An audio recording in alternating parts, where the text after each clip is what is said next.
So my question was, can men in blue avenge Ahmedabad? Absolutely. మీరు starting లో అడిగినప్పుడు yellow వేసుకున్నాను కానీ మీకు వెనకాల చూసినట్లయితే అంతా బ్లూ మయమే కనబడుతుంది. Indian confidence is very high, don't doubt. Performance కూడా అలాగే కనబడుతుంది. బట్ అగైన్ న్యూజిలాండ్ అగైన్స్ కూడా కొంచెం ఎక్స్పోజర్ కనబడింది. బికాస్ బాల్ మూవ్ అవుతున్నప్పుడు స్టార్టింగ్ లో శుభ్మన్ గిల్ త్వరగా అవుట్ కావడం, రోహిత్ అవుట్ కావడం, ఆ తర్వాత విరాట్ కోహ్లీ కూడా ఒక మంచి షాట్ ఆడాడు. బట్ అయినా కానీ ఒక బ్రిలియంట్ క్యాచ్ అవుట్ కావడం చూసాం. సో ఇండియన్ మీకు టాప్ ఆర్డర్ కూడా కొలాప్స్ కావడం చూసాం.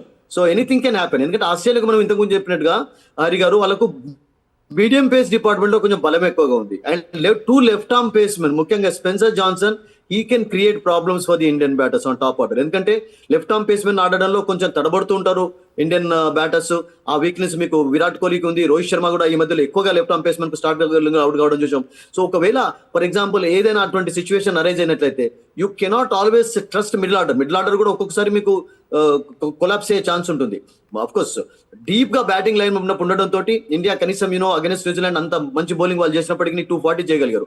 సో అటువంటి సిచ్యువేషన్ అరైజ్ కాకుండా పార్ట్నర్షిప్స్ బిల్డ్ చేయడం అనేది చాలా చాలా కీలకంగా మారుతుంది ఈ మ్యాచ్ లో, Hari. No doubt about it. Right, Pat Cummins లేడు, హాజిల్వుడ్ లేరు. సో ఈ కొంచెం బలహీనత ఏమన్నా కనిపిస్తుందా ఆస్ట్రేలియన్ టీంలో? అసలు ఆ బలహీనత ఇప్పటి వరకే కనబడలేదు. ఎందుకంటే వాళ్ళకి అన్ఫార్చునేట్లీ ఒక మ్యాచ్ అగైన్స్ సౌత్ ఆఫ్రికా రద్దయిపోయింది, వర్షం కారణంగా జరగలేదు. అండ్ ఒక మ్యాచ్ లో వాళ్ళు చేజింగ్ కూడా అద్భుతంగా చేయగలిగారు.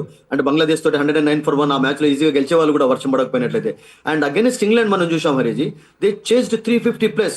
వాళ్ళ బౌలర్స్ వీక్నెస్ అక్కడ కనబడింది. ఎందుకంటే ఇంగ్లాండ్ కొంచెం అటాకింగ్ బ్యాటింగ్ చేశారు, 350+ స్కోర్ చేశారు. కీలకమైనటువంటి మ్యాచ్ లో మీరు అన్నట్టుగా బికాస్ మీకు కమిన్స్ కానివ్వండి, స్టార్క్ కానివ్వండి, they are match winners.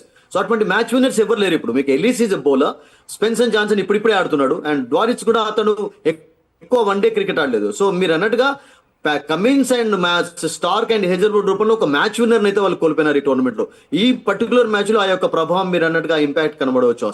So will talk more after match, తర్వాత చూద్దాం. సో మ్యాచ్ జరిగేటప్పుడు కూడా we can see that how the match is going on. So మొత్తానికి ఇవాళ మరి కాసేపట్లోనే first semifinals between India and Australia జరగబోతోంది. సో ప్యాట్ కమిన్స్, అలాగే హెజల్వుడ్, లెబుషేన్ ఇలాంటి ప్లేయర్స్ అత్యంత ప్రమాదకరం. బట్ వాళ్ళలో ప్యాట్ కమిన్స్ అయితే ప్రస్తుతం ఆడట్లేదు, హెజల్వుడ్ కూడా లేడు. కానీ బలంగానే కనిపిస్తున్న ఆస్ట్రేలియన్ టీం మరి ఇండియా ఏ రకంగా సెమీఫైనల్స్లో పోరాడుతుంది.